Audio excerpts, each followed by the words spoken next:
नैतिकता हम क्यों अपने जीवन में रखते हैं? नैतिकता क्यों अपने जीवन में इंसान रखता है? क्योंकि हमें अच्छा जीवन जीना हो। सोचो, एक अनैतिक जीवन जी रहे हो, एक ऐसा जीवन जिसमें पूरे टाइम संघर्ष, झगड़ा, चोरी, ऐसी चीजें चल रही होंगी, वो जीवन अच्छा होगा? एक ऐसा जीवन जो सच के रास्ते पे चले, नैतिक हो, वो जीवन ज्यादा अच्छा होगा। ठीक, तो कौन सा जीवन चुना गया? अरस्तु ने क्या कहा कि नैतिकता का लक्ष्य है सर्वश्रेष्ठ जीवन, मतलब नैतिकता होनी ही चाहिए इसलिए क्योंकि जीवन अच्छा हो जाएगा। ठीक है, तो नैतिकता का लक्ष्य है सर्वसे, जैसे श्री राम का जीवन नैतिक रूप से सही था, सर्वश्रेष्ठ था। हम आज क्यों पढ़ रहे हैं पुरुषोत्तम राम को? क्यों पढ़ते हैं? क्योंकि उनका जीवन नैतिक रूप से सही था। ठीक, तो ये वाली। उसके बाद कौन आता है? प्लेटो। प्लेटो नैतिक समाज में भलाई के लिए, ना कि सिर्फ व्यक्तिगत लाभ के लिए। उन्होंने कहा कि जो नैतिकता है वो अपनी भलाई नहीं है। अपनी भलाई तो हमेशा ही बुरी चीजों में होती है। सोचो, भ्रष्टाचार करो, सारी चीजें करो, अपना भला, पर नैतिकता का जो मेन लक्ष्य है वो क्या है? दूसरे की भलाई। नैतिकता क्यों आती है? हमें दूसरे का हित नहीं करना है। तो उन्होंने क्या किया प्लेटो ने कि नैतिक समाज की भलाई है, किस लिए? कि व्यक्तिगत लाभ के लिए नहीं, मतलब किसके लाभ के लिए? सबके लाभ के लिए। तो ग्रीक दार्शनिकों ने एक काम किया। वो काम क्या किया? ग्रीक दार्शनिकों ने ईश्वर से हटकर, अभी तक हम क्या मानते थे? ईश्वर जो करेगा वो सही होगा, ईश्वर ने जो कह दिया वो सही कह दिया। इन्होंने किस बात पे बल दिया है? तर्क पे और विवेक पे, कि तर्क जो आधार पे करेगा, तार्किक आधार पे जो चीज सही होगी वो तार्किक आधार पे जो चीज सही होगी वो सही होगी, जो चीज गलत होगी वो चीज गलत होगी। ठीक, अगर कोई व्यक्ति चोरी करता है तो उसे सिर्फ ईश्वर का डर नहीं होना चाहिए, बल्कि किसका होना चाहिए? कि वो समाज के लिए नुकसान पहुंचा रहा है ना। अगर चोरी कर रहा है तो इससे समाज का ही तो घाटा जा रहा है। एक व्यक्ति जो भ्रष्टाचार करता है वो केवल अपना ही थोड़ी ना, मतलब एक व्यक्ति का ही थोड़ी ना नुकसान कर रहा है, उसके घर में कितने लोग होंगे जो उससे प्रभावित हो रहे होंगे। तो हम बात करते हैं समाज की। तो इन्होंने क्या किया, मतलब समझ में आया हम कहां से कहां पहुंच गए हैं?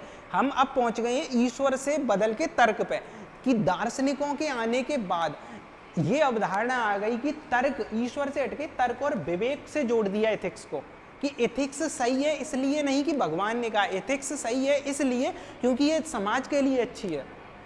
ठीक है, तो समाज के लिए ज्यादा अच्छी है इसलिए एथिक्स अच्छी है। तो ये हो गया। अब आधुनिक काल में कैसे विचार आई? क्योंकि समाज में ये चीजें बदलती रही हैं अलग अलग समय में। तो आधुनिक युग में मानव अधिकार और लोकतंत्र, जैसे अमेरिका की क्रांति हुई, अमेरिका की क्रांति में एक अवधारणा आया, एक विचार आया कि सभी इंसान समान पैदा हुए हैं। अमेरिका की क्रांति से एक विचार निकला कि सभी इंसान समान है। तो इंसान समान है, इससे बढ़िया नैतिकता क्या हो सकती है? मतलब ऊंच नीच नहीं है जिस समाज में, ब्लैक और व्हाइट नहीं है जिस समाज में, वो समाज ज्यादा अच्छा है। तो अमेरिका की क्रांति से क्या निकल के आया? कि सभी लोग बराबर हैं। और ये मेनली, ये इसका कारण ही यही था कि ब्लैक और व्हाइट का वहाँ संघर्ष चलता था। जो काले हुआ करते थे अफ्रीकन्स लोग, और उसके बाद जो सफ़ेद हुआ करते थे यूरोपियन कंट्री के जो अमेरिका में बसे थे। तो ये बात। उसके बाद फ्रांसीसी क्रांति कुछ सालों के बाद हुई। इसमें 3 विचार आए जो हमने भी अपने संविधान में ले रखे हैं: स्वतंत्रता, बंधुत्व और समानता की बात। अब सोचो, एक समाज जो नैतिक होगा उसमें स्वतंत्रता तो दी जाएगी ना, क्योंकि नैतिकता कभी ये कहेगी कि महिलाओं को घर में रखो, नैतिकता तो ये नहीं कहेगी, नैतिकता स्वतंत्रता की बात करेगी। उसके बाद दूसरा शब्द है समानता। नैतिकता ये कहेगी कि कुछ लोगों को संसाधन पूरे कर दो, जैसे भारत में क्या है, 10% लोग के पास 77% क्या है? संपत्ति है 10% के पास, और 4% जो टॉप के उनके पास 50% के आसपास है। सोचो, तो कभी भी समानता ये है? समानता क्या? नहीं। तो समानता तो हमेशा नैतिकता में ही है। ठीक, इसके बाद आता है बंधुत्व। तो अब यही तो चीज है, इंसान सभी समान होंगे, मतलब वो क्या होंगे? एक दूसरे से भाईचारा रखेंगे, जो हमारे मूल कर्तव्य में भी है और प्रस्तावना में भी है। ठीक, इसके बाद आया संयुक्त राष्ट्र। तो यूनाइटेड नेशंस की घोषणा आई। इस घोषणा में कहा गया कि हर इंसान को जीने और सम्मान से रहने का अधिकार है, जो हम किस में पढ़ते हैं? आर्टिकल 21 में। आर्टिकल 21 में क्या पढ़ते हैं? यही तो पढ़ते हैं हम। तो आर्टिकल 21 का जो आया है ना, गरिमापूर्ण जीवन, वो यहीं से तो आया है कि इंसान गरिमापूर्ण जीवन, इंसान का जीवन ही नहीं, मेनका गांधी केस में यही तो जोड़ा गया था कि इंसान केवल ये नहीं है जीने का अधिकार, जीते तो जानवर भी है ना, जेल में भी इंसान जीता ही है, इंसान तो जेल में भी जी रहा है, तुम कूड़े में भी इंसान रह रहे हैं, कुछ लोग वो लोग भी जी रहे हैं। पर जीने का ये मतलब नहीं होता है, जीने का मतलब होता है गरिमापूर्ण जीवन, इंसान अपनी शर्त पे जीवित रहे। दूसरे की शर्त पे नहीं, अपनी शर्त पे जीवित रहे। तो ये होता है गरिमापूर्ण जीवन। तो यही यूनाइटेड नेशंस ने कहा कि हर इंसान को जीना और सम्मान से रहने का क्या है, अधिकार होना चाहिए। तो ये देगा। फिर क्या हुआ, इंडस्ट्रियलाइजेशन, औद्योगिकरण और लोकतंत्र के उदय के बाद नैतिकता और बदलने लगी। अब सोचो, इंडस्ट्रियलाइजेशन आएगा, सभी लोग इंडस्ट्री में काम करेंगे, उसमें ये पूछा जाएगा कौन सी जाति के हो, कौन सी धर्म से हो, कौन से शहर से आए हो। इंडस्ट्री में तो जो अच्छा करेगा वो। हमारे देश के लोग अमेरिका में जाके CEO बन जाते हैं, ऐसा तो नहीं है कि भारत के नहीं, क्योंकि वो टैलेंट देखते हैं। तो जब लोकतंत्र बढ़ावा मिला, औद्योगिक क्रांति आया, तो क्या हुआ, स्वतंत्रता, समानता, मानवाधिकार, ये भी चीजें ज्यादा हावी होने लगी समाज में, मतलब ज्यादा बढ़ावा मिला। महात्मा गांधी ने फिर क्या कहा, महात्मा गांधी ने कहा अहिंसा सबसे बड़ी नैतिकता है। गांधी जी की नजर में क्या है, अहिंसा है वो सबसे बड़ी नैतिकता है, क्योंकि हिंसक व्यक्ति कभी नैतिक हो सकता है। तो अहिंसा सबसे बड़ी नैतिकता है उन्होंने कहा, क्योंकि जिस समाज में हिंसा नहीं होगी, सोचो जब हम किसी के हित को छीनते हैं तो कहीं ना कहीं हम हिंसा ही तो कर रहे हैं। हो सकता हो मानसिक हिंसा हो, किसी को मनोवैज्ञानिक रूप से परेशान, ठीक है, कोई जातिगत हिंसा हो। हिंसा का मतलब ऐसा ही थोड़ी ना होता हिंसा। जैसे गांधी जी के अनुसार सबसे बड़ा पाप क्या है दुनिया में, कि इंसान का भूखा सोना सबसे बड़ा पाप है, क्योंकि जो व्यक्ति अपना पेट भर के नहीं सो पा रहा है, तो ये जिम्मेदारी उन लोगों की है ना जो सरकार में है, जो पैसे वाले हैं, कि व्यक्ति गरीब नहीं होना चाहिए। मतलब गरीब का मतलब भरपेट खाना खा के तो सोना ही चाहिए ना। तो ये वाली चीज है। मार्टिन लूथर किंग ने, नेल्सन मंडेला का देखते हैं, नैतिकता का मतलब समानता और न्याय से। अब ये लाइनें याद रखनी है एग्जाम्पल के रूप, क्योंकि इनके बिना एथिक्स नहीं लिख पाएगी, क्योंकि एथिक्स में हमेशा एग्जाम्पल में इतने लिख दूंगा इसमें एग्जाम्पल की, तुम्हें अगर इन 3 में से एक भी लिख पाए पेपर में तो काम हो जाएगा, ठीक है। हमें एक एक लिखना होगा हर एक टर्म के साथ। तो अब 3 है यहाँ पे, 3 में से कोई एक को ढंग से याद कर लेना, और जब ये बातें आ रही हो तो उनमें वो वाला लिख देना। जब समानता की बात आ रही हो, अहिंसा की बात आ रही हो, तो मंडेला ने, नेल्सन मंडेला को तो जानते ही होंगे, तो नेल्सन मंडेला ने कहा नैतिकता का मतलब क्या होता है, समानता और न्याय। मार्टिन लूथर किंग जूनियर, इन्होंने क्या किया, समानता के खिलाफ लड़ना भी नैतिकता है। समानता असमानता के खिलाफ, मतलब समानता के लिए लड़ना ही नैतिकता है। समानता के लिए जो लड़ रहा है वही तो व्यक्ति नैतिक है, क्योंकि वो भेदभाव नहीं कर रहा है। तो ये वाली चीजें। अब वर्तमान में क्या समस्या है, जो वर्तमान में नैतिकता के लिए जो सबसे बड़ी चुनौती है वो कौन सी चुनौती है, AI आधार पे, ठीक है। केवल हमें इस सब्जेक्ट को ऐसे ही नहीं पढ़ना, ये पहले क्या था, अब हमें ये पढ़ना है भविष्य में कहाँ है। तो भविष्य में अब AI आ रही है, और उसमें अगर हम नैतिकता को नहीं जोड़ पाए तो सोचो AI कितनी ज्यादा घातक हो सकती है। AI के पास पूरे दुनिया का सारा डाटा है, वो 1 मिनट में हमारी सारी चीजें सार्वजनिक कर सकता है, 1 मिनट में पूरा बैंकिंग सिस्टम तबाह कर सकता है। तो AI को कंट्रोल करना और उसे नैतिक बनाना सबसे बड़ी चीज है। AI अगर चाहे तो किसी व्यक्ति की जीवन 1 मिनट में बर्बाद हो सकता है, उसे बदनाम कर दो, ठीक। तो AI नैतिक होनी चाहिए, सबसे बड़ी जिम्मेदारी है अब 21वीं सेंचुरी में। तो AI के नैतिक निर्णय, तो AI को कैसे निर्णय लेने चाहिए ये भी हम पढ़ेंगे। इसके बाद सोशल मीडिया फेक न्यूज़, ये भी तो नैतिकता के खिलाफ है। नैतिकता वो नहीं है जो हम किताबों में पढ़ते हैं कि नैतिकता ऐसा है कि अच्छा आचरण करो, ये नैतिकता है। आज क्या नैतिकता, फेक न्यूज़ फैलाना, फेक न्यूज़ है, यही तो नैतिकता का है। पहले समय में झूठ बोलना था, अब ये फेक न्यूज़ ही तो झूठ बोलना है। झूठ बोलना, बुक इसमें लैंग्वेज में हम क्या पढ़ते हैं, झूठ बोलना, ये नैतिकता का एग्जाम्पल दो। ये एग्जाम्पल दो ना, सोशल मीडिया का फेक न्यूज़ नैतिकता का उल्लंघन है वर्तमान में सबसे ज़्यादा, ठीक है, क्योंकि वो पुराने हो चुके हैं एग्जाम्पल, जो झूठ बोलना और ये सारी चीज़। उसके बाद है डाटा प्राइवेसी। डाटा प्राइवेसी, सोचो डेटा ही चोरी हो जाए, इस दुनिया में इंसान भूखा सो लेना, वो इतना दुख नहीं है जितना दुख क्या है डेटा चोरी। मतलब तुम एक दिन अगर भूखे रह लो, परेशान रह लो, वो इतना बड़ा कष्ट नहीं देगा जितना बड़ा कष्ट तुम्हारा डाटा चोरी देगा, क्योंकि तुम्हारा डाटा तुम्हारी अंतरात्मा है। जो कोई नहीं जानता वो तुम्हारा डाटा जानता है, गूगल जानता है वो। और अगर डाटा चोरी हो जाए तो तुम्हारे बारे में ऐसी भी चीज़ें लीक हो सकती हैं, पता लग सकती हैं। तो डाटा का संरक्षण तो सबसे बड़ी चोरी है। अगर डाटा, सोचो आधार कार्ड का डाटा लीक हो जाए, हर चीज़ हमारे विषय में पता है, ठीक है, हम कहाँ रहते हैं, कौन है, कौन हमारे घर वाले हैं, सारी चीज़ें हमें पता है, हमें कौन सी योजनाओं की सुविधाएं मिल रही हैं, आज तक कितना रुपए आया है, सारी चीज़ें डाटा से पता चल जाएंगी। तो ये सारी चीज़ें वर्तमान की दुविधाएं हैं। तो वर्तमान में नैतिकता के जो हमें लक्ष्य पढ़ने हैं, कहाँ कहाँ चुनौतियाँ हैं, तो AI, social media, fake news और डेटा प्राइवेसी। तो आज हम नई दुनिया में हैं जहाँ AI, सोशल मीडिया और ये सारी चुनौतियाँ। अब सोचो ChatGPT से तुमने क्वेश्चन पूछा, अब चैट जीपीटी अनैतिक क्वेश्चन का मतलब कुछ पूछा, कुछ आंसर दे दिया तुम्हें अनैतिक रूप से। बच्चे ने पूछा क्या करें कैसे किए, उसने कहा मतलब बच्चे ने पूछा ऐसे ऐसे एक दोस्त से लड़ाई हो गई है क्या करें, तो उसने कह दिया 2 थप्पड़ दो जाके उसके। मतलब हो सकता है ना, क्योंकि हम जिस बात कर रहे हैं एआई तो अपने हिसाब से सक्षम है निर्णय लेने में। अब सोचो एआई अगर गलत तरीके से कभी निर्णय लेने लगे तो पूरा समाज हो सकता है, तो ये वाली चीज भी है। अब सोचो रोबोटिक सर्जरी हो जाए गलत, अब समस्या ये नहीं है कि ये गलत हो सकते हैं, समस्या ये है कि इन्हें हम एल्गोरिदम से कोशिश तो कर सकते हैं, सही हो सकता है, पर गलती होगी वो किसकी होगी। चैट जीपीटी ने ये कह दिया कि तुम्हें अपने जीवन में ऐसा करना चाहिए, व्यक्ति ने मान लो आत्महत्या कर ली एग्जाम्पल के लिए, अब इसकी जिम्मेदारी कौन लेगा, चैट जीपीटी लेगा क्या, सैम अल्टमैन जो उसका सीईओ वो तो नहीं लेगा। ठीक, अब ऐसे ही रोबोटिक की सर्जरी हो रही थी, आजकल हम टेलीमेडिसिन की बात करते हैं, रोबोट सर्जरी कर रहा था, करते करते पेट में सर्जरी हुई, कुछ गलत चाकू लग गया, कुछ हो गया गलत, और वो सर्जरी खराब हो जाती, इंसान की मृत्यु हो जाएगी। किसको दोष दोगे, इंटरनेट को दोष दोगे, उस मशीन को दोष दोगे, या उसे जो व्यक्ति ऑपरेट कर रहा है उसे दोष दोगे। वो व्यक्ति तो कह देगा ना हमने तो सही किया था, ऑपरेशन में गलत हो गया, कहीं एआई ने मतलब जो मशीन थी उसने गलत कर दिया, और मशीन से जब डाटा देखा जाएगा तो कहेगा कि नेट स्लो हो गया था। अब इसमें ये भी तो हम किसे दोष देंगे।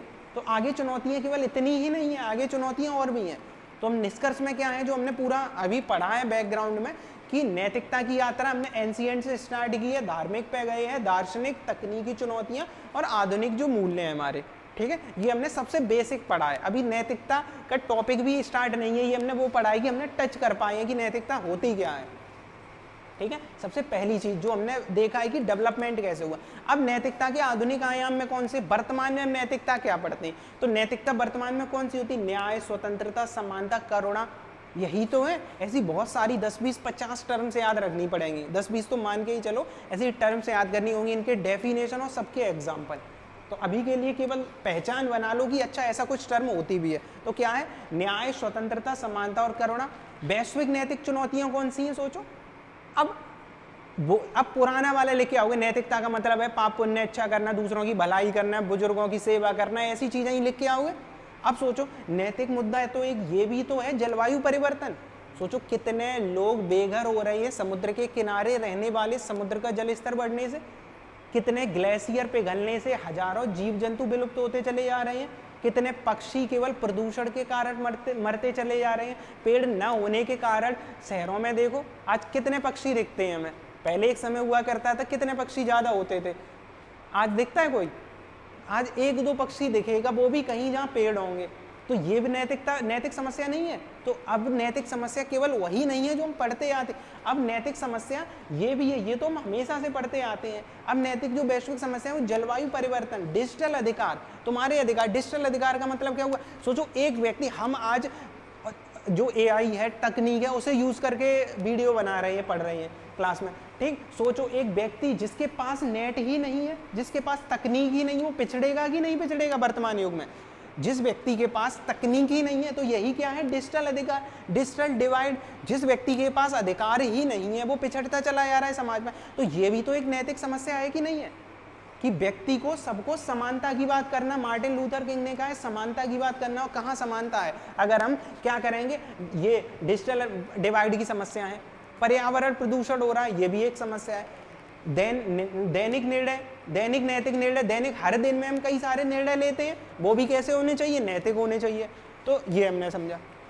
अब समझते हैं इथिक्स शब्द, जो हमारा पहली चीज जहाँ से स्टार्ट है वो अब आया है हमारा, कि इथिक्स कहाँ से आया। सब हमने ये तो पढ़ लिया, अभी हमने सिलेबस भी नहीं देखा है, क्योंकि सिलेबस बाद में आएगा, पहले सब्जेक्ट तो बनने दो, पहले एथिक्स तो बनने दो, एथिक्स सब्जेक्ट सिलेबस तो तब आएगा ना। सिलेबस आज हमें पढ़ना है, पहले हमें ये समझना है कि एथिक्स क्या है, कैसे बनी है। तो हमने ये समझा। अब सोचो एथिक्स शब्द कहाँ से आया, तो सोचो भारत से आया होगा क्या, नहीं, भारत से तो नहीं आया होगा, हिंदी ऐसा कुछ शब्द होता। अब एथिक्स शब्द ही है अगर, तो ये कहाँ से, अब पुराने समय में वही ग्रीक लैटिन लैंग्वेज चलती थी, उसी से डेवलपमेंट होगा। तो इसमें क्या हो, प्राचीन ग्रीक भाषा से, क्योंकि अभी तो हमने पढ़ा सुकरात, प्लेटो, अरस्तु ये चीजें यूज कर रहे थे, तो वहां से ग्रीस भाषा से उत्पन्न हुआ था। अब इसमें चीजें क्या हुआ करती थी। अब सोचो इतने समझने के बाद अब डेफिनेशन दे दे नैतिकता क्या है, तो अब ये चीज अपने आप पता चलेगा कि एक समय ऐसा हुआ करता था, आज से 3000 साल के आसपास, जब क्या हुआ, कुछ दार्शनिक ग्रीस में बैठे थे, उन्होंने नैतिकता का विचार दिया था, वही एथिक्स था। बस यही है। तो यही चीज क्या है, डेफिनेशन। तो वो विचारक थे जिनके बारे में हमने पढ़ चुके हैं, थोड़ा पढ़ा है मतलब, और उनके बारे में डिटेल में बाद में पढ़ना है हमें। सेक्शन नैतिकता अकादमिक विषय बनाना, आज क्या है, नैतिकता विषय बन चुका है। वहां से ही उन्होंने कहा था कि नैतिकता को पढ़ाना चाहिए, नैतिकता को लोगों को बताना चाहिए समाज में। फिर वैश्विक स्तर पर हम मानक बन चुके हैं इसके बारे में। तो एथिक्स शब्द सुनते ही हमारे दिमाग में क्या आता है, सही और गलत का निर्णय, नैतिक अनैतिक का, यही तो आता है। एथिक्स जब हम सुनते हैं नैतिकता, इसका मतलब सबसे पहली चीज क्या आएगी, कौन सी चीज सही है कौन सी चीज गलत है, यही तो आता है। नैतिकता क्या है, इसके बाद क्या होता है, कौन सी चीज नैतिक है कौन सी चीज अनैतिक है। मूल्यों की बात करते हैं, मूल्य क्या होते हैं, वैल्यू। समाज जिन आधारों पे जीवन जीता है वो मूल्य होते हैं, वैल्यू होते हैं, जो हमारा एक टॉपिक भी है, ठीक। लेकिन शब्द कहाँ से आया, इससे बारे में अब देखते हैं। तो अगर शब्द को देखें तो ये चूंकि अब हमें ग्रीक लैटिन तो पढ़नी नहीं है, जो इन शब्दों का हमें समझना है। वैसे ये लिखा ऐसे शब्द जाता था, ये लिखा है, ठीक है, पर ये ग्रीक है तो हमें तो क्या पढ़ना है, केवल जो आज उसका इंग्लिश ट्रांसलेशन है वो क्या है, ईथोस, ठीक है, ETHOS, ये याद कर लेना। और पेपर में अगर पूछा जाएगा तो हमें लिख भी देना है, ठीक है। तो अगर ये वाला लिख दोगे तो पेपर वाला ही नहीं पढ़ पाएगा ना, तो ग्रीक तो उसे भी नहीं आती होगी, तो हमें क्या लिख देना, ईथोस। कब आया, 2700, जोड़ लो 6 सेंचुरी BC के आसपास, जब भारत में गौतम बुद्ध हुआ करते थे उसी टाइम के आसपास वहां पे। तो ईथोस, यहाँ पे आदतें, रीति रिवाज और आचार, यही तो चीजें थी ना एथिक्स में। उस समय क्या हुआ करता था, जो आदतें होती हैं, रिवाज होते हैं, आचार होते हैं, आचार का मतलब आचरण से, जो आचरण कर रहा है इंसान, तो ऐसे ईथोस, मतलब उस टाइम ईथोस शब्द जो हुआ करता था वो इन चीजों को समेकित किए हुए था, कि जो आदतें होती हैं इंसान की वो ईथोस में आएंगी, जो रीति रिवाज होंगे हमारे अच्छे वो क्या आएंगे, वो ईथोस में आएंगे, जो आचार विचार होंगे वो किस में आएंगे, ईथोस में आएंगे। तो पहली चीज क्या याद रखनी, ईथोस शब्द को याद रखना, कैसे डेवलपमेंट हुआ। फिर 2000 के पास लैटिन लैंग्वेज, पहले ग्रीक आई उसके बाद लैटिन, जब रोमन साम्राज्य का उदय हुआ 1st सेंचुरी के आसपास, मतलब चल रहा था, तो एक शब्द आया एथिका 2000 के आसपास। इसमें नैतिक दर्शन को और बढ़ावा मिला, मतलब पहले ईथोस आया फिर क्या आया, एथिका। इसी के बीच में एक एथिकोस करके और आता है 2500 साल के आसपास, जो चरित्र से संबंधित था। तो 3 से अब क्या हो गए, 4 चीजें हो गई, ठीक है। पहले क्या आया, ईथोस, फिर उसके बाद इथिकोस, और उसके बाद क्या आ गया, एथिका। ये 2000 साल पहले आ गया। इसी में नैतिक दर्शन यहीं से बनना स्टार्ट हो गए।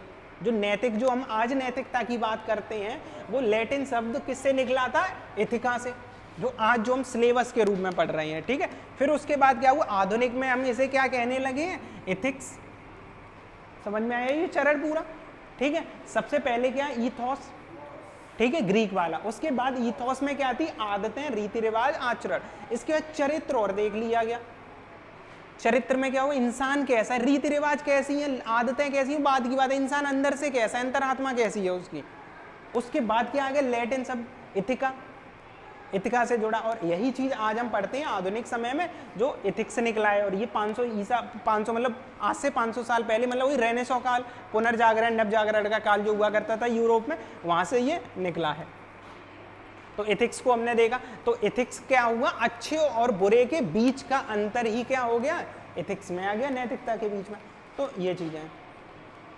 अब इसके बाद देखो इन 3 सब लोगों के बारे में, जो सुकरात, प्लेटो, अरस्तु हैं, क्योंकि यहीं से एथिक्स स्टार्ट हुई थी। तो एक एक लाइन इनके बारे में, पहले इनका पूरा हमें थियरी पढ़नी है असल में सिलेबस में, तो पर केवल अभी हम वो पढ़ रहे हैं जहाँ से हमें टॉपिक स्टार्ट करना है। तो सुकरात का कहना था नैतिकता क्या है, ज्ञान, जो अभी हमने ऊपर देखा था, ये शब्द याद रखना है, क्योंकि जब भी हम एथिक्स की बात कर रहे होंगे तो हम कहेंगे सुकरात के मान्यता के अनुसार एथिक्स क्या है, ज्ञान है, ठीक है। तो अगर तुम सही हो और गलत हो, ये कैसे, मतलब अगर हम सही हैं गलत है तो हम सही करेंगे अगर हमें ज्ञान है। उसके बाद प्लेटो ने क्या कहा, नैतिकता क्या है, न्याय है, एक आदर्श समाज में न्याय होना चाहिए, वही नैतिकता हो जाएगी। अरस्तु क्या कह रहे हैं, सर्वोत्तम जीवन, जो हमने देखा था, सर्वोत्तम जीवन, जिसे यूडियामोनिया कहते हैं, मतलब ग्रीक वर्ड है तो हमें इतना तो नहीं, हम क्या कहेंगे, सर्वोत्तम जीवन। और ये लिख दोगे तो और अच्छी बात है, याद कर लेना अगर हो जाए तो, ठीक है। इसके बाद आता है एथिक्स और मोरालिटी के बीच में अंतर। ये नैतिकता है, ये भी नैतिकता ही है, इंग्लिश में थोड़ा अंतर सा है। यहाँ पे नीति लिखा है ना, तो इसे नैतिक से जोड़ लो अभी के लिए, ठीक है। अभी इनकी डेफिनेशन में जाएंगे तो हम डिटेल में देखेंगे और ज़्यादा, चूंकि टॉपिक स्टार्ट करें। अब एथिक्स में कुछ ऐसे नाम मिलेंगे जो इंग्लिश में अलग अलग अर्थ दे रहे होंगे, हिंदी में उनका अच्छा सा उच्चारण नहीं है, तो इसमें नैतिक ही है ये भी, मोरालिटी, ठीक है, एक नैतिकता। तो समाज द्वारा निर्धारित बाह्य नियमों और सिद्धांतों का समूह नैतिकता। मैंने बनाई है या किसी ने बनाई है, हम लोगों ने बनाई है क्या नैतिकता? नहीं, नैतिकता तो पहले से थी ना। तो समाज में बाहरी मूल्य है ना, हमें पता है नैतिकता क्या है, हमारा धर्म क्या कहता है, हमारी पुस्तकें क्या कहती हैं, अरस्तु, प्लेटो, सुकरात क्या कह के गए, गांधी जी क्या कह के गए हैं। तो ये क्या है? बाह्य नियम ही तो है, हिंसा ना करना। ये हमने सोचा अपने आप से हिंसा ना करना नैतिकता है? नहीं, ये तो पहले से है ना। तो एथिक्स क्या है? बाह्य मूल्य है, बाह्य नियम है, पहले से नियम है। ठीक, पेशेवर, समुदाय और संसार द्वारा औपचारिक परिभाषा इनकी दी जा चुकी है। एथिक्स की डेफिनेशन हमने थोड़ी ना दी, हम तो पढ़ रहे हैं उसे। डेफिनेशन तो बड़े बड़े इंस्टीट्यूट ने दी है कि एथिक्स का मतलब ये होता है, इसका मतलब ये होता है। तो ये क्या है? एक बाह्य नियम है। और इसमें क्या होता है? पेशेवर, समुदाय और संस्थाओं द्वारा, समुदाय का मतलब क्या हो? वही दार्शनिक लोग, पढ़े लिखे लोग, औपचारिक रूप से परिभाषित किया है इसे। उदाहरण, चिकित्सक की मेडिकल इथिक्स, जो रोगी, अब हम जानते हैं कि रोगी, एक डॉक्टर हो वो ये नहीं देखेगा कि मरीज कैसा है, डॉक्टर ये देखेगा मरीज कैसा है, नहीं, डॉक्टर ये देखेगा कि मरीज की तबीयत कैसी है। ये नहीं देखेगा कि वो कैसा है, मतलब एक अच्छा इंसान है, बुरा इंसान है। यही चीज क्या है? मेडिकल इथिक्स है। तो मेडिकल इथिक्स का मतलब क्या हुआ? नियम है भाई, मेडिकल वाले लोगों के ये नियम है, कोई भी व्यक्ति आए कैसा भी आचरण से हो, हमें उसका इलाज करना है। ये क्या होगा? मेडिकल इथिक्स हो गई। ठीक, अब मोरलिटी देखो, मोरलिटी, मोरल, नैतिक जो है वो इंसान खुद से होता है, ये समझना है हमें। एथिक्स में बाह्य नियमों का पालन कर रहे थे, जबकि मोरलिटी में अंतर्निहित मूल्य और विश्वास है। हमारे क्या मूल्य हैं, हम क्या फॉलो कर रहे हैं, ये क्या है? ये मोरलिटी है, नैतिक है। ठीक, तो ये व्यक्तिगत अनुभव और संस्कारों से विकसित होते। अब हमारे नियम कैसे होते? हम कैसे पढ़े, हमें घर वालों ने कैसे पाला है, हमें समाज ने कैसे पाला है, मतलब समाज में कैसे रहे, इन चीज़ों से हमारा क्या है? मॉरलिटी डिसाइड होता है। क्योंकि हमारे अंदर के, हम कैसा अंदर से अपने आप को सोचते हैं। तो क्या हो गया? व्यक्तिगत अनुभव और संस्कारों से विकसित होते हैं। उदाहरण के लिए, व्यक्ति का ये मानना कि झूठ बोलना गलत है, चाहे परिणाम कुछ भी हो, ये उसका मानना क्या है। तो नैतिक और इसमें अंतर समझ में आया? क्या है? नैतिकता और नैतिक जो है मोरलिटी के बीच में अंतर। ठीक, अब एथिक्स के प्रकार देखो। एथिक्स एक तरीके की तो होती नहीं है। तो एथिक्स के प्रकार, सबसे पहला है पर्सनल एथिक्स। पर्सनल क्या हो गया? हमारा एथिक्स, व्यक्तिगत, व्यक्ति की एथिक्स कुछ होती है ना, हमारी भी तो कुछ वैल्यू होती है। तो ये क्या हो गया? जैसे झूठ ना बोलना, चोरी ना करना, ये व्यक्तिगत हो गए। इसके बाद है व्यवसायिक, प्रोफेशनल। अब मैं पढ़ा रहा हूं तो मेरी इथिक्स है ना कि मैं जो पढ़ाऊं वो सही से पढ़ाऊं, कायदे से।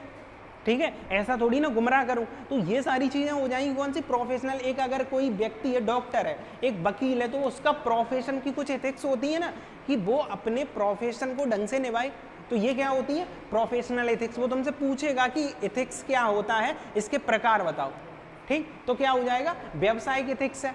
ये क्या है? व्यक्तिगत एथिक्स। उसके मीडिया की एथिक्स। आजकल मीडिया में डिवाइड चलता रहता है, कुछ मीडिया किसी सरकार की बात करते हैं, कुछ मीडिया किसी सरकार की बात कर रहे हैं। पर मीडिया तो चौथा पिलर है लोकतंत्र का, और अगर वो पिलर सही से काम नहीं करेगा, मतलब वो अपना मीडिया एथिक्स का पालन नहीं कर रहा है। मीडिया एथिक्स क्या है? मीडिया का मतलब होता है कि जो चीज़ सही है उसे सही बताओ, जो चीज़ गलत है उसे गलत बताओ। यही तो करता है मीडिया, यही करना चाहिए मीडिया को। ये मीडिया की एथिक्स है। उसके बाद कंप्यूटर एथिक्स, जो अभी हमने देखा। एआई के लिए भी तो हमें नैतिक नियम बनाने चाहिए कुछ, कि अगर कुछ गड़बड़ होता है कंप्यूटर में कुछ, तो वो सही से इस्तेमाल करे एआई को। जैसे हमने कार का एग्जाम लिया, एआई से कार चल रही है, ऑटोमेटिक आजकल कार है, बिना ड्राइवर वाली टेस्ला की कार है। अब टेस्ला के सामने, कार के सामने दो अलग अलग तरीके के ग्रुप है, एक तरफ जानवर है, एक तरफ इंसान है। अब एआई को डिसाइड करना है कि किसे, मतलब कौन से को बचाना है, कौन से को नहीं बचाना है। तो इसके लिए भी कुछ नियम होने चाहिए कि ऐसा ऐसा होगा तो ये होगा। ये डिसाइड कौन करेगा? नैतिक नियम। और ये कौन बनाएगा? इंसान ही बनाएगा। तो ये सारी चीजें होंगी। अब ग्रीक दार्शनिकों का दृष्टिकोण हमने ये देखा, तो ग्रीक दार्शनिकों ने सबसे पहले नैतिकता को व्यवस्थित रूप दिया, हमने समझ लिया, वही सुकरात, प्लेटो, अरस्तु। तो सुकरात का दृष्टिकोण इन्होंने ही सबसे पहले व्यवस्थित रूप दिया, जो आज सब्जेक्ट बन के हम पढ़ रहे हैं। ठीक है, तो इन्हें शायद उसे सच का ज्ञान नहीं है, मतलब उन्होंने सुकरात क्या कहेंगे, मतलब सुकरात आज के समय में क्या कहेंगे, अगर कोई गलत काम करेगा तो सुकरात की लैंग्वेज में उसे ये कहेंगे, उन्हें ज्ञान नहीं है सच का।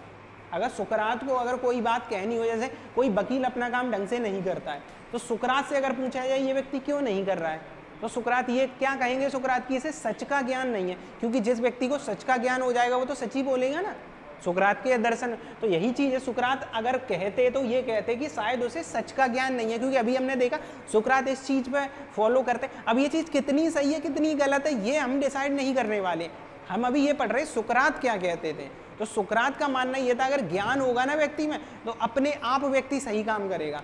उसके बाद अरस्तु देखो, अगर अरस्तु अगर से कहा जाए कोई नैतिक बात तो अरस्तु क्या कहेंगे, अगर झूठ किसी को फायदा पहुंचा रहा है तो ये देखो कि सदुपयोग हो रहा है, सदगुण है। मतलब झूठ भी अगर किसी को सही पहुंचा रहा है फायदा, ठीक है, मतलब झूठ किसी का फायदा पहुंचा रहा है तो ये देखो कि ये सदगुण मतलब सही से कर रहा है कि नहीं, मतलब अगर फायदा पहुंचा रहा है तो सही है वो, क्योंकि हम समुदाय को देखेंगे ना। उसके बाद है व्यवहारिक उदाहरण, एक डॉक्टर का भी हमने देख लिया। डॉक्टर को ये नहीं डिसाइड करना है कि मरीज का कैरेक्टर कैसा है, डॉक्टर को ये डिसाइड करना है कि इसका इलाज कैसे हो पाता है, ठीक। तो ये डॉक्टर की एथिक्स हो गई। अब वर्तमान में यही समस्या है, ऐसे सोशल मीडिया में आज नफरत फैलती है, फेक न्यूज जाते हैं, एआई के समझ हमने देख लिया, फेशियल रिकॉग्निशन की तकनीक, इन सबका दुरुपयोग हो सकता है, चिकित्सा नैतिकता, ये सारी समस्याएं होती हैं।